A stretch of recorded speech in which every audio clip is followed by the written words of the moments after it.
사랑하고 축복합니다. 가정의 믿음의 리더였던 야곱은 하나님의 음성을 듣고 그 하나님의 명령을 따라 그 가정의 사람들에게 명령을 합니다. 그것이 2절이죠. 그 말씀이 뭐냐면 이방 신상을 버리라는 거예요. 그리고 더 나가서 마음을 정결하게 하고 그리고 의복을 바꾸어 입으라고 말씀하시죠. 이 말씀의 핵심은 리더인 자신에게 주신 하나님의 명령을 온전하게 수행하기 위한 것이었어요. 그것은 더 나가서 하나님이 원하는 예배를 바로 올려드리기 위해서였습니다. 어제 그 거룩한 방파제가 있었습니다. 거기에서 박한수 목사님 등등 나와서 말씀을 전하는데 핵심이 뭐였느냐? 모인 게 중요한 게 아니다. 하나님 받으시는 예배를 드리자. 어제 보신 분도 있겠지만 CTV에서 그 시청 앞 광장 어제 사실은 케어 축제 그거를 막기 위한 것이었는데 기독교 청년들 학생들이 시청 앞에 모여가지고 어제 6, 7시까지인가 찬양하면서 그 누구의 김장한 목사님 아드님 모셔서 말씀을 전하고 그랬어요. 근데 그 나와서 찬양하는 분들이 외친 게 뭐냐면 그 젊은이들은 막 흥분할 수 있잖아요. 그러니까 그 핵심이 뭐냐면 하나님 받으시는 예배를 드리자, 하나님 받으시는 찬양을 드리자. 핵심이 그거였어요. 어제 CTV에서도 6시까지인가 그거를 중계를 했습니다. 제가 그걸 보면서 막 어떤 그 인간적인 감정에 의해서 막 우샤우샤 이게 아니고 중요한 것은 뭐냐? 하나님이 받으시는 예배, 하나님이 받으시는 찬양을 해야 된다 그거예요. 근데 그 리더들은 막 기도를 하려고 그러는데 그 김요세 목사님도 막 찬양을 하고 기도를 하자고 그러는데 애들은 그거에 반응을 못 하는 거예요. 익숙해 있지를 않으니까. 하나님 명령의 핵심이 뭐냐? 무너졌구나. 우리는 건강한 것 같고 온전한 것 같은데 하나님의 그 세밀한 통찰력을 볼 때에 제단이 무너졌다 그 말이에요. 그 무너진 제단을 세우라는 것이죠. 여러분, 교회를 중심한 신앙생활, 그것은 곧 예배가 산 신앙생활을 하는 거예요. 가정의 행복, 나라의 행복, 교회의 행복, 나 자신의 행복을 위해서는 무너진 단을 수축해야 된다 이 말입니다. 온 가족이, 온 나라가, 온 교회가 부흥하기를 원하지만 나 자신이 무너져 있다 이 말이에요. 여러분, 삶의 모든 문제는 가정이든 나라가 됐든 교회가 됐든 나 한 사람이 무너진 것을 회복하면 자연스럽게 온다고 말이죠. 그래서 온 가족이 무너진 것을 회복을 시켜야 됩니다. 왜 우리는 예배를 이렇게 애써야 되는가? 예배를 드림에 있어서 왜 노력을 해야 되는가? 주님이 말씀하세요. 예배는 내가 존재하는 이유라는 거예요. 내 삶의 전부라는 거예요. 하나님의 은혜를 입은 자가 마땅히 해드려야 할 것은 예배고, 예배는 우리가 교회 생활, 신앙 생활의 가장 기본적인 것이라는 것이죠. 근데 우리는 가장 기본적인 것도 못하고 살고 있지 않느냐 하는 거예요. 그래서 야곱은 하나님의 명령을 받고 일어나 베델을 향해서 올라갔다는 얘기입니다. 제가 지난주에 이스라엘 백성들이 나름대로 40여 년 동안 광야에서 온갖 제사를 드렸어요. 예물을 드리되 정확하게 율법을 따라 드렸지만은 하나님은 한 번도 받으신 적이 없다고 얘기를 하세요. 그리고 신명기 32장에서 지적을 하시죠. 하나님께 제사하지 않았다는 거예요. 제사 안 했습니까, 여러분? 이스라엘 백성들이 40여 년 동안 그 제사를 따라 예물을 다 드렸단 말이에요. 근데 하나님은 제사하지 않았다는 거예요. 귀신들에게 했다. 이 말이 여러분은 얼마나 불쾌하겠어요. 나는 최고의 정성을 다해서 하나님 앞에 예배하고 교회를 섬겼는데 하나님은 마지막 날 나는 너를 정녕 알지 못하리라. 이런 음성이 여러분에게 들려진다면 어떻게 하시겠느냐 그 말이에요. 이 말은 진정 마음속 깊은 곳으로부터 우러나오는 예배가 없었다는 거예요. 이와 같은 말씀을 제가 집에 돌아가서 여러분 찾아보시라고 그랬어요. 이사야 선지자를 통해서 주님이 말씀하십니다. 이사야 1장을 보게 되면 동일한 이야기를 하시는데 이사야 1장 11절부터 17절까지 말씀을 보십시오. 여러분 집에서 공부하셔야 됩니다. 여기에 말씀을 뭐냐고 하냐면은 다른 게 아니에요. 무수한 재물이 내게 무슨 유익이 있겠느냐 이 말이에요. 재물은 하나님 앞에 할 때 나올 때 드리는 거였어요. 그렇죠? 구약의 제사는 신약의 예배입니다. 재물은 구약에 여러 종류가 있었어요. 여기 그게 뭐예요? 숫양이죠. 숫양을 통해서 번제를 드리는 거예요.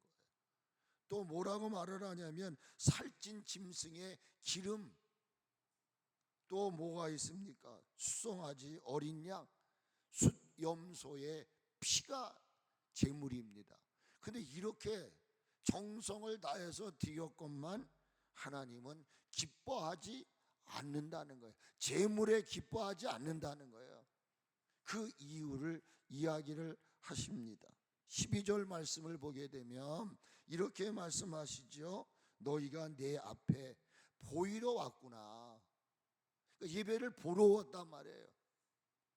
예배를 보는 게 아니라 드리는 겁니다. 주님이 왜 기뻐하지 않았느냐? 수천 수만의 양 번제물을 드렸지만, 기름을 드렸지만, 피를 드렸지만 하나님은 그것을 기뻐하지 않은 이유가 뭐냐 말이에요. 너희가 내 앞에 나오는 것은 보이려고만 나왔다. 시간 낭비, 물질 낭비, 그렇잖아요. 그리고 그냥 교회 마당만 밟을 뿐이다 이 말이에요. 누가 그것을 요구했느냐 이 말이에요. 하나님은 그걸 요구하지 않았다는 얘기입니다. 그러면서 주님이 이렇게 얘기를 하세요. 13절에 뭐라고 말하냐면은 다시는 가져오지 말아라. 마음에 없는 진심이 담겨지지 않는 그런 거 가지고 오지 말아라. 그게 13절의 말씀 아니에요. 헛된 재물을 다시는 가져오지 말아라. 그거는 그저 가증한 것뿐이다. 나는 견디지 못하겠다. 그걸 악을 행하는 거라는 거예요. 그러니까 여러분 한번 냉정하게 한번 생각을 해보세요. 나는 최선을 다해서 그래도 하나님 사랑하는 마음으로 하는데 받으시는 그분은 나는 견디지 못하겠다. 그럼 여러분 화 안 나요? 제가 요즘 야고보서 1장을 통해서 화내지 말자, 성내지 말자, 그거를 계속 강조하고 있는데 아무리 화를 안 내려고 해도 이렇게 얘기하시면 막 안에서 분노하지 않겠습니까? 가증하다, 내가 더 이상 견디지 못하겠다. 14절에서는 무엇을 말합니까? 무거운 짐이다 말이에요. 여기 보니까 내 마음이 너희의 월삭, 정한절기, 이게 수요예배, 금요기도회 등등등등 월삭, 정한절기, 이게 다 예배의 형태예요. 이게 다 싫다는 거예요. 그것이 내게는 무거운 것이다 말이에요. 그게 왜 무거운 거냐 말이에요. 여러분, 마음이 수반되지 않는, 정성이 수반되지 않는, 뭔가 보이려고 하는 그 자체는 하나님 보시기에 아름답지 않다 그 말이에요. 내가 11조를 얼마 드렸다, 나 오늘 이 자리에 와서 예배를 드렸어, 내가 오늘 기도당번으로 기도를 드렸어, 이게 중요한 게 아니란 말이에요. 그건 하나의 과정에 불과합니다. 그러면서 15절에 뭐라고 말합니까? 외면하신다는 거예요. 그 외면이 뭐냐? 너희가 손을 펼 때에 내가 눈을 가리겠고, 너희가 아무리 예수님의 이름으로 기도한다고 할지라도 나는 그 기도를 듣지 않겠다 이 말이에요. 왜? 내 손에 피가 가득하다 이 말이에요. 이게 참 무서운 얘기잖아요. 그러면서 16절에 뭐라고 말하냐면 회개를 촉구하는 거예요.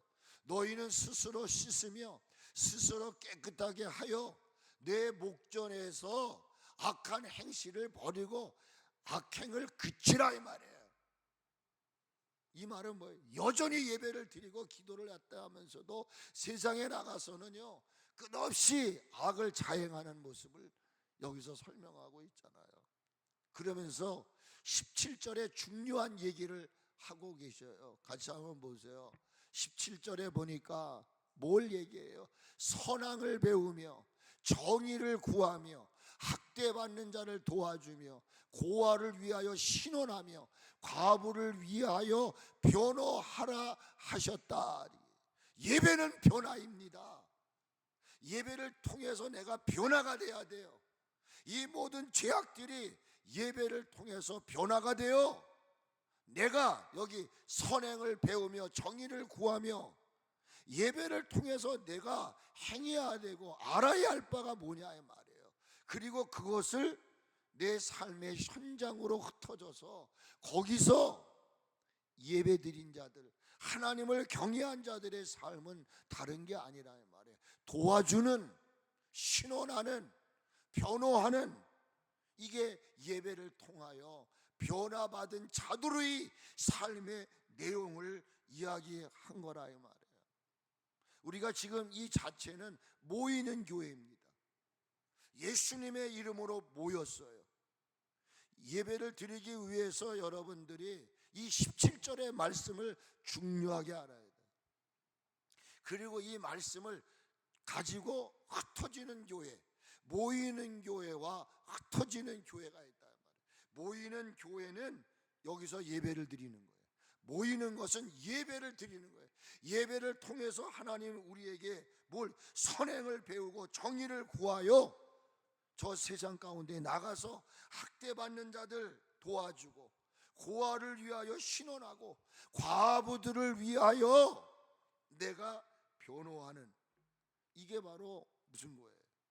그러니까 흩어지는 예배, 흩어지는 교회라고 하는 것은 세상에 나가서 너희가 예배를 통해 주신 은혜와 그 능력, 그 간격을 많은 사람에게 드러내라는 거예요. 그게 예배라는 거예요. 예배는 드렸는데 예배 이후의 삶은 그냥 하나님 원하는 삶을 살지 않고 있다 말이에요. 그러니까 주님이 나는 너희가 드려진 예배를 받은 적이 없다 이렇게 얘기를 하시는 거죠. 저는 여기서 뭘 깨달았냐면은 예배는 변화구나. 오늘 말씀을 통하여 내가 변해야 돼. 그래서 제가 새벽에 그 얘기를 한 것 같아요. 수고하고 무거운 짐진 자들아 다 내게로 오라. 내가 너희를 쉬게 하리라. 나는 마음이 온유하고 겸손하니 내 멍에를 메고 내게 배우라. 그렇구나. 하나님, 내가 오늘 정의를 구하고 선행을 배우는, 그래서 나를 통해서 많은 사람들이 하나님께 영광을 돌리게 하는 이 삶이 오늘 우리가 이곳에 부름받은 이유고 목적인 줄로 믿으시기를 바랍니다. 저는 그러면서 여러분들에게 조심스럽게 우리의 삶, 우리의 지난날 얼마나 많은 예배를 드렸습니까? 10년, 20년, 30년, 40년 신앙생활을 하고 있는데 신앙생활의 핵심이 뭐냐면 예배를 드리는 거예요. 근데 그 예배를 한번 점검해 보아야 할 이유가 있다 이 말이에요. 과연 나는, 내 가정은, 우리 대한민국은 하나님 원하는 예배를 드리고 있는가?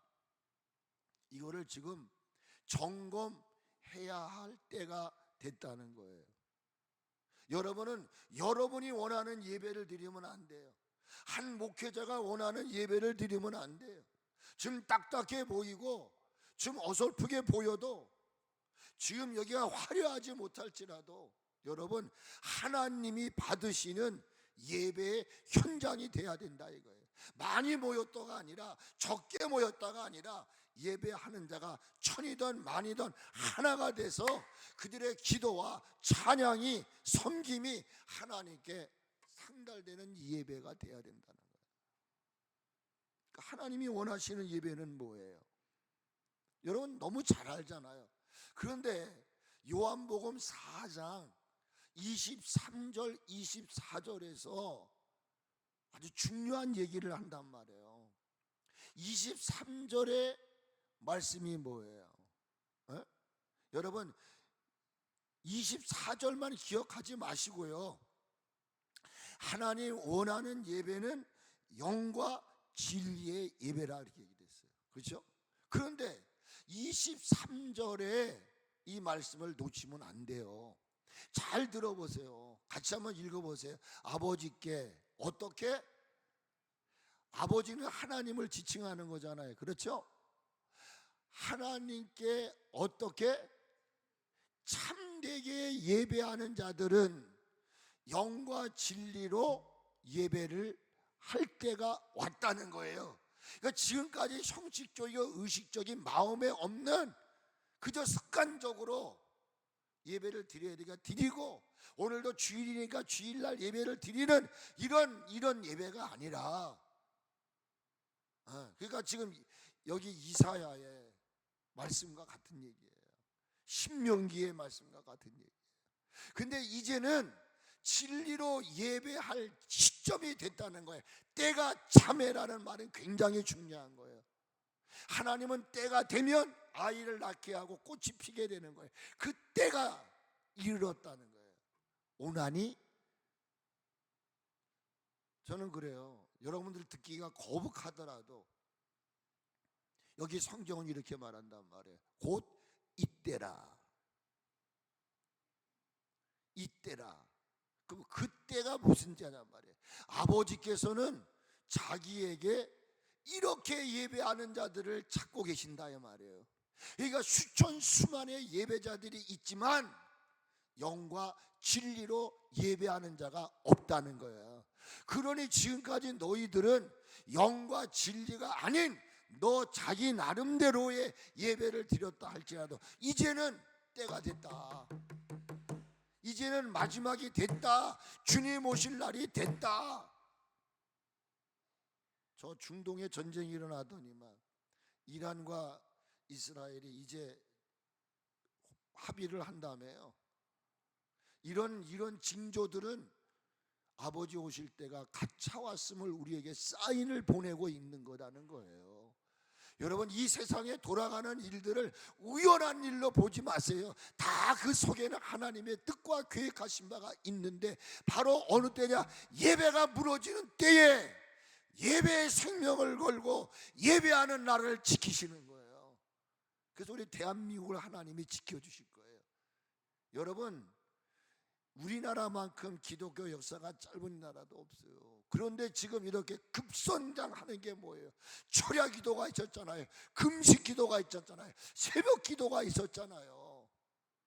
여러분 한국 교회 예배를 따라올 수가 없었어요. 근데 지금은 예배가 다 무너졌어요. 기도원이 문을 닫고 있어요. 금식하는 사람 없어요. 철야하는 사람 없어요. 죄송합니다. 주일날 예배 한번 드리면 그거 최상의 예배로 알고 있단 말이에요. 이런 얘기하면 여러분 역겨워요. 듣고 싶지 않아요. 그러니까 지금 이제 하나님이 이렇게 지켜보시다가 다급하신 거예요. 이제 왔다. 그러시면서 여기 23절에 이미 언급했어요. 영과 진리로 예배할 때가 오나니 바로 지금이다. 근데 지금도 그렇게 예배하는 자를 찾고 계시는 거예요. 그러면서 24절에 마무리를 지으시죠. 뭐라고 마무리를 지십니까? 하나님은, 왜 우리는 그렇게 예배를 드려야 되느냐? 하나님은 영이시기 때문인 줄로 믿습니다. 하나님은 스스로 존재하시는 분이에요. 그 하나님은 지금도 살아서 역사하시는 분이심을 믿으시기를 주의 이름으로 축복합니다. 무엇을 드렸느냐, 무엇을 내놓았느냐가 아니라 하나님의 마음과 일치된 예배를 드리는 자. 오늘 여러분 여기 사람 만나러 온 거 아니에요. 하나님을 만나러 오신 줄 믿으시기를 바랍니다. 이 이야기를 현대인 성경에서 이렇게 이야기를 해요. 하나님은 영이시다. 그래서 예배하는 사람은 영적인 진실한 예배를 드려야 한다는 거예요. 예배를 드리는 사람은 영적인 예배, 그 영적인 예배가 뭐냐? 영적인 진실함이 묻어진 예배. 여러분 성경을 가만히 보세요. 내가 송아지 드릴 게 없어. 그러면 주님은 그래. 그럼 비둘기 드려라. 비둘기도 드릴 게 없어요. 그러면 그냥 곡식에 그 가루를 드려라. 너는 왜 거기에 치중하느냐? 나는 그거를 요구하지 않아. 나는 너의 마음을 원해. 네가 나를 사랑하는 거. 근데 우리가 이게 교류됐다는 거예요. 하나님이 원하시는 예배는 어떤 예배예요? 하나님이 요구하는 예배는 어떤 예배예요? 마음과 정성을 다하는 예배이어야 합니다. 오늘 이 자리에 나와서 예배하기 예배 이전부터 오늘 내가 주일날 예배 드려야 되는데 토요일날부터 적어도 마음 가다듬고 하나님 은혜를 내려 주시옵소서. 하나님, 내가 은혜를 입어야만 일주일도 살 수가 있습니다. 정말 초라한 맛을 죽게 된 나의 모습을 끌어안고 하나님, 이 주일날 하나님의 은혜를 내려 주옵소서. 그게 뭐예요? 마음과 정성을 다하는 거예요. 그래서 옷차림 하나라도, 이 머리라도, 몸이라도, 그게 제가 지금까지 내 얘기하는 것 같지만 전 주일날 여러분 한 번도 제가 지금까지 이거 뭐 여러분 그 샤워를 해요. 꼭 목욕하고, 이왕이면 뭐 계속 바꿔는 입지만 옷도 정돈하고 구두도 좀 깨끗하게 닦고. 근데 주일날 교회날에 쓰레빠를 가지고 이거 되겠냐 말이에요. 이게 왕 대신 하나님 앞에 나갈 수 있는 건가? 한번 여러분, 그러니까 마음을 다하고 뜻을 다하는 예배, 저는 그게 뭐예요? 이방 신상들을 버리라는 것은 내가 사랑하는 것을 버리지 않고는 오늘도 이 자리에 나올 수가 없어요. 결혼식이 더 중요하고 친구의 모임이 더 중요하고 이런 것들이 우리 앞에 얼마나 많은 걸림돌이 됩니까? 그런데 이것을 뛰어넘을 수 있다는 것, 과연 그 모습을 하나 보시고 주님이 뭐라고 말해요? 이제야 내가 나를 사랑하는구나. 그러니까 참 주일 지키기 어려워. 예수님 믿는 게 힘들어. 뭐 결혼식을 하고 무슨 잔치를 해도 꼭 주일날만이야. 그러니까 왕따를 당해. 결혼식 오세요. 그럼 저는 뭐 주일날 어떻게 가겠습니까? 그 축의금만 보내는 거예요. 심지어는 장례식이 있어도 웬만하면 장례식 월요일날 합시다. 근데 수능하시는 분들이 있으니 감사하죠. 주일날 나가야 된다는 거예요. 참 쉽지 않아요, 여러분. 쉽지 않은 것이기 때문에 그것을 감당한다는 거, 그리고 그것을 여러분이 이행했을 때 하나님 주시는, 제 다음 주에 제가 그 예배를 온전하게 드림으로 나타난 위력을 말씀드리고 마무리를 지려고 해요. 그러므로 여러분, 우리가 이 자리에 나오기까지는 하나님을 이 세상 그 어느 것보다도 사랑하는 사랑의 마음이 없이는 이 자리에 나올 수 없다는 사실이에요. 제가 지난주 수요일 날 우리 서 목사님이 이사야 강해를 하는데 많은 은혜를 받고, 제가 이 말씀을 전하는데 많은 도움을 얻었어요. 그러면서 제가 말씀을 찾았어요. 지금 내가 하나님 앞에 예배한다는 것은 정성과 마음을 다하는 예배다. 그 말은 하나님을 사랑하는 마음이 없이는 이거는 불가능한 거다. 이거에 대하여 이사야를 통해서 이사야 43장 22절로 24절에 아까 이사야와 같은 1장에 있는 말씀과 좀 비슷한 얘기죠. 뭐라고 말해요? 야곱아, 너는 나를 부르지 아니하였고, 이스라엘아, 야곱이 이스라엘이고 이스라엘이 야곱이거든요. 너는 나를 괴롭게 여겼다. 여러분, 하나님을 괴롭게 여기지 마세요. 하나님은 여러분을 괴롭히는 분이 아니에요. 마음만 있다면, 사랑하는 마음만 있다면 여러분, 수양을 죽여서 피를 드리는 게 수고로움이에요. 그러나 하나님을 사랑하는 사람들에게는요, 그 수고로움은 수고가 아닌 거예요. 그저 감사인 것이죠. 그렇죠? 너는 나를 괴롭게 여겼다. 그러면서 23절에 뭐라고 말하냐면, 내 번제 양을 내게로 가져오지 아니하였고 내 제물로 나를 공경하지 아니하였다라고 이야기를 해요.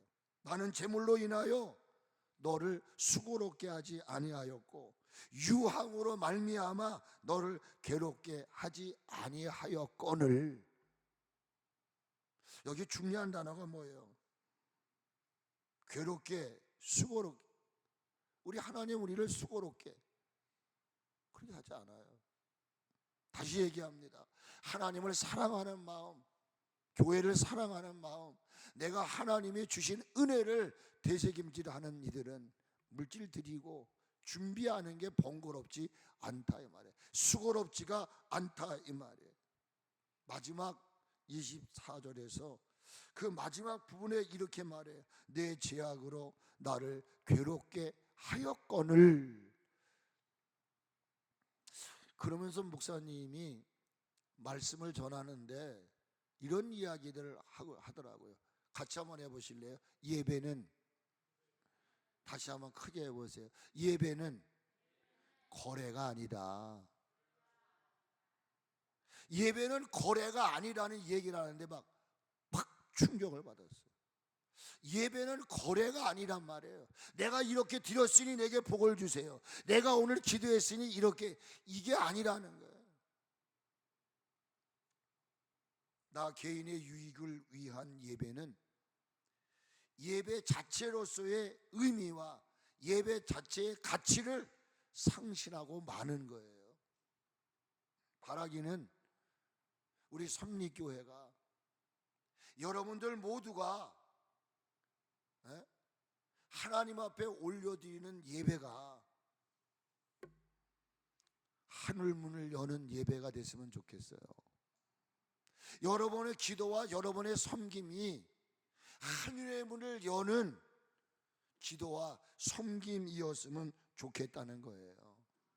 그러므로 예배는 하나님의 어떤 물질을 드리지 말라는 게 아니라, 그것이 아니라는 말이에요. 하나님 앞에 드리는 예배자의 마음이 뭡니까? 하나님께서 베풀어 주신 사랑, 이게 뭐예요? 자녀 삼아 주신 거예요, 우리를요. 예수님께서 우리를 위해서 십자가에 못 박혀 죽어주신, 피 흘리시고 죽어주심으로 인하여 모든 죄에서 사함을 얻은, 이게 은혜 아닙니까 여러분? 그리고 이러한 저와 여러분들을 성령님께서 인치시고 천국 갈 때까지 주님 앞에 설 날까지 인도하시고 보호해 주시는 그 사랑에 대하여 감사하고 감격하여서 드려지는 행위가 예배인 거예요. 예배자로서 내가 감사하니까 드리는 거죠. 그걸 요구한 거 아니에요. 11조를 요구하고 감사를 요구한 게 아니에요. 그건 여러분들이 지난 날 생각을 해보니까 감사하구나, 내가 드려야 되겠구나, 그걸 요구한 게 아니에요. 우러나오는 마음이 있어야 된다는 거죠. 그러므로 아까 요한복음 4장에서 이야기한 대로 하나님이 원하는 예배의 궁극적인 목적은 하나님께 영광입니다. 더 나아가서는 하나님을 기쁘시게 하는, 이 말은 하나님을 춤추시게 하는 거예요. 콘서트 하는 게 아니잖아요. 나를 드러나는 나의 어떠한 장기를 자랑하는 시간이 아니잖아요. 내 찬양을 통해, 내 기도를 통해서 하나님이 받으시고, 하나님이 그걸 받으시고 기뻐하셔서 막 춤을 추는, 그러면 그 예배는 성공한 거예요. 승리한 거예요.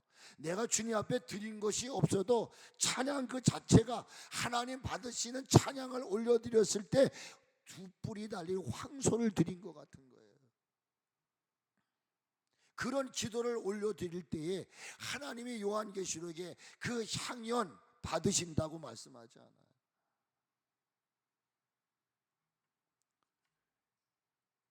그러니까 하나님을 영화롭게 하고 하나님을 기쁘시게 할 뿐만 아니라, 여러분, 예배는 하나님을 만나는 체험이 있어야 돼요.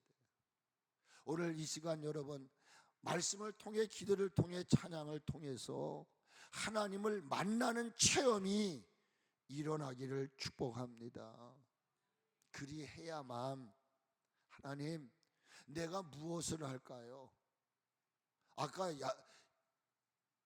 이사야 1장 17절에 선행을 배우며 정의를 행한다, 그렇죠?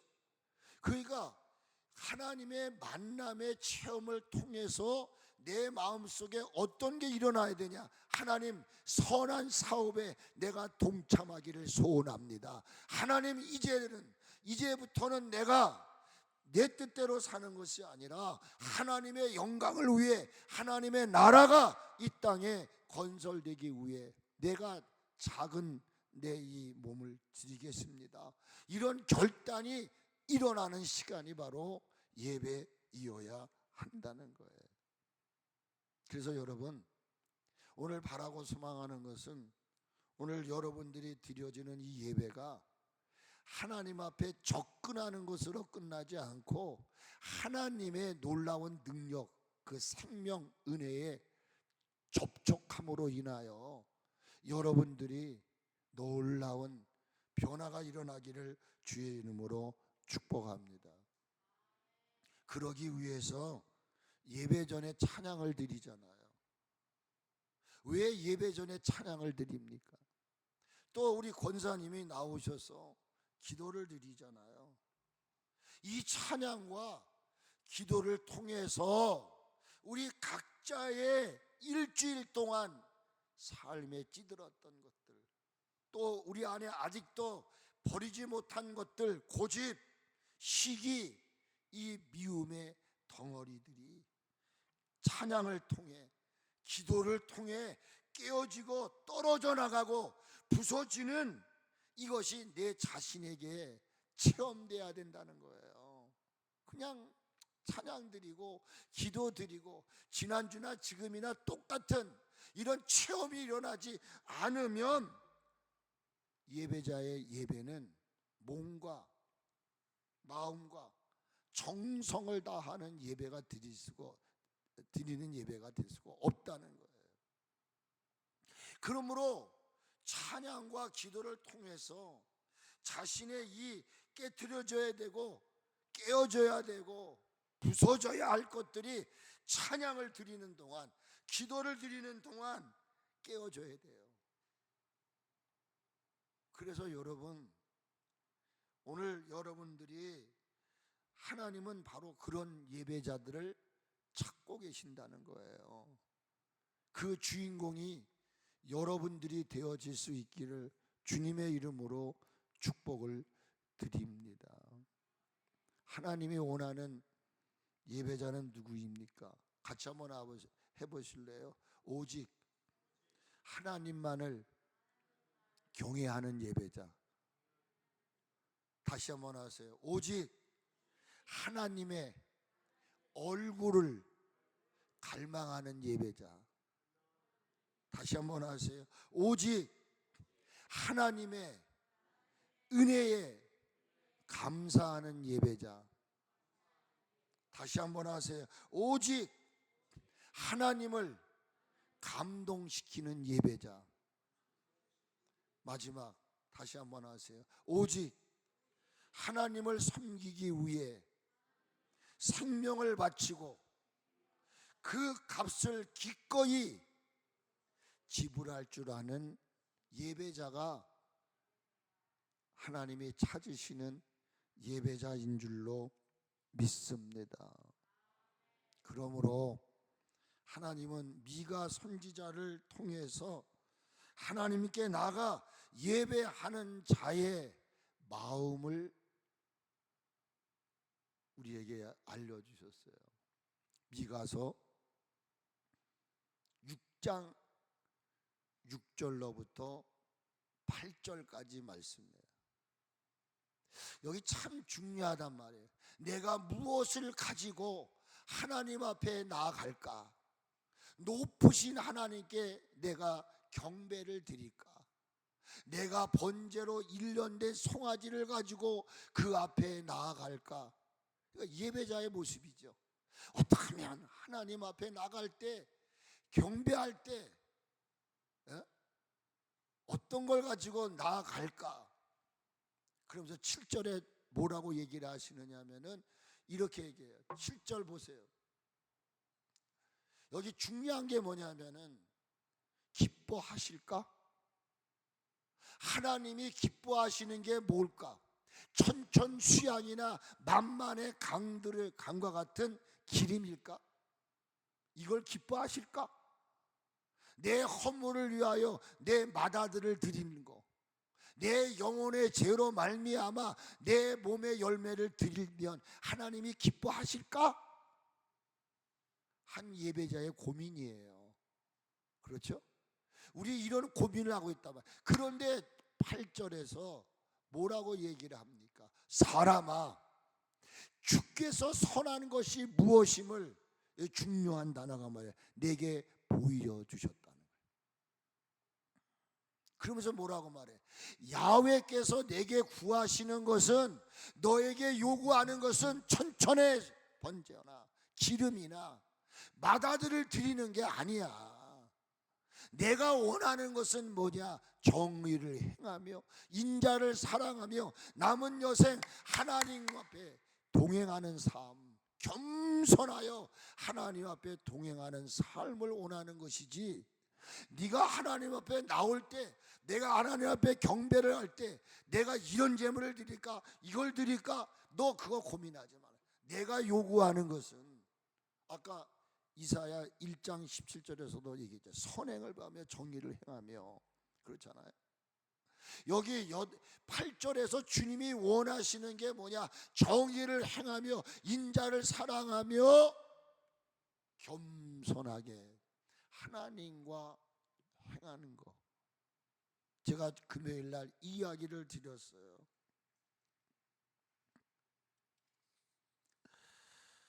하나님은 이곳에서 지금 예배드리고 있는 여러분들을 향해서 외치고 계십니다. 그게 9절의 핵심이에요. 9절에 보니까 뭐라고 말했느냐? 여호와께서 성읍을 향하여 외쳐 부르시는데, 한번 읽으세요. 같이 한번 읽어보세요. 시작. 지혜는 주의 이름을 경외하는 것이다. 하나님을 바로 경외하는 것이다. 너희는 내가 예비되었나니 그것을 정하신 이가 누구인지를 들을지어다. 하나님 원하는 예배는요, 주님만을 경외하는 것인 줄 믿습니다.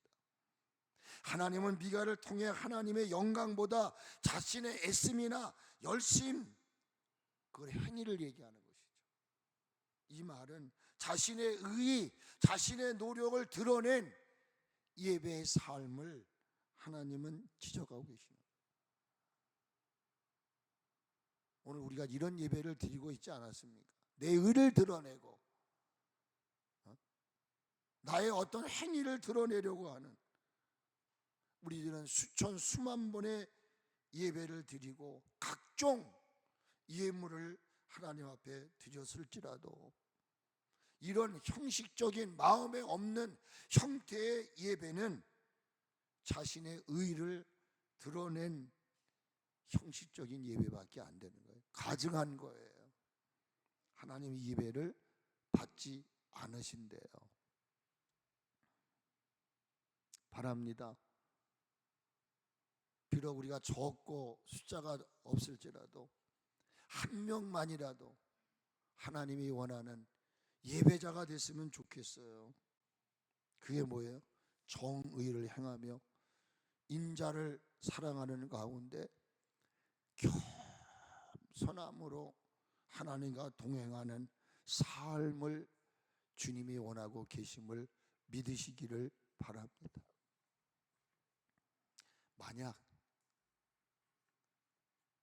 야곱과 그 가정의 삶이 정말 하나님이 원하시는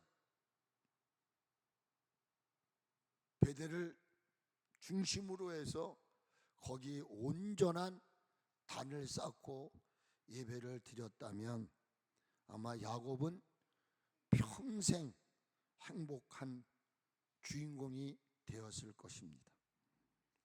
그런데 그렇지 못했다 이 말이에요. 여러분, 베델에 행복이 있었다는 것, 교회를 중심으로 한 하나님 원하는 예배의 삶이 이것이 진정한 평안이요 행복이었다는 것을 야곱은 30년의 세월이 흐르고서야 깨닫게 된 거예요. 우리 신앙생활도 마찬가지입니다. 제가 요즘에 초심, 우리가 처음에 신앙생활은 그렇지 않았어요.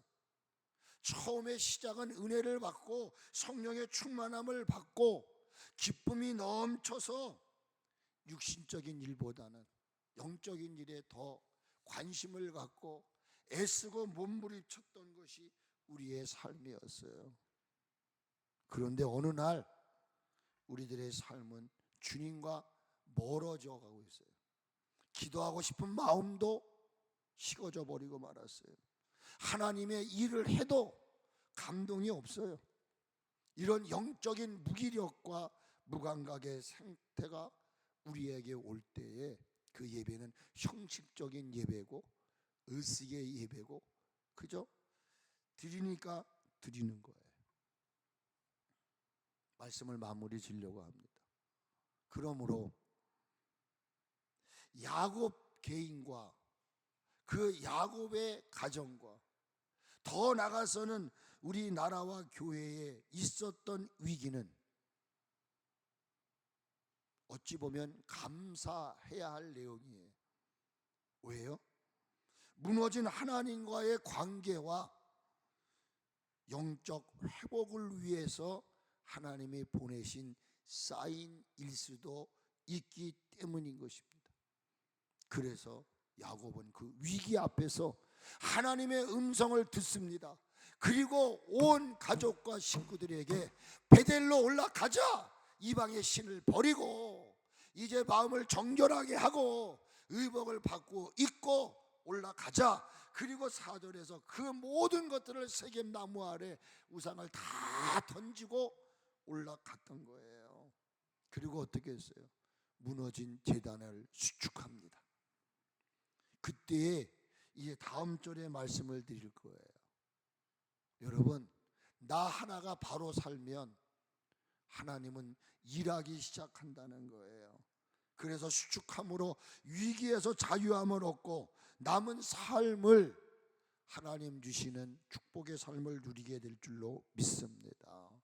그러므로 결론입니다.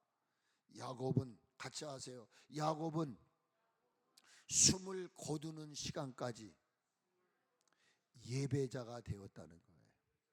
성경 참고적으로 보세요. 여러분, 히브리서 11장을 뭐라고 말하죠? 믿음장이라고 말해요. 믿음의 거성, 거목, 거인들의 발자취를 소개한 거예요. 여기 21절에 같이 한번 읽어보세요. 시작. 믿음으로 야곱은 죽을 때에 요셉의 각 아들들에게 축복하고 그 지팡이의 머리를 의지하며 뭐 했더라? 경배하였더라. 여러분, 30년의 세월이 흐른 다음에 하나님이 원하는 것은 재물이 아니구나, 행위가 노력이 아니구나. 하나님이 원하는 것은 진정한 예배, 하나님과 정말 접촉을 통해서 내 남은 여생을 주님 위에 살겠습니다. 교회를 중심으로, 예배를 중심으로 하는 삶을 살겠습니다. 나를 드러내는 게 아니에요. 하나님을 드러내는 이런 삶을 깨달았을 때에 그는 어떻게 했다고요? 마지막 눈을 감으면서 지팡이의 머리를 의지하는 상황 속에서도 그는 하나님께 예배하는 삶을 살았어요. 그리고 예배하며 손주와 그 아들들을 축복한 줄로 믿으시기를 바랍니다. 마지막 시대를 살아가는 여러분들, 남은 삶은 정말 하나님 원하는, 하나님을 기쁘게 하는 예배자들이 되기를 주의 이름으로 축복합니다. 그러기 위해 무너진 교회 중심의 삶, 예배의 삶을 회복하여 말씀에 순종하며 한번 일어나는 그런 리더들이 되어지기를 주의 이름으로 축복합니다. 찬양합니다.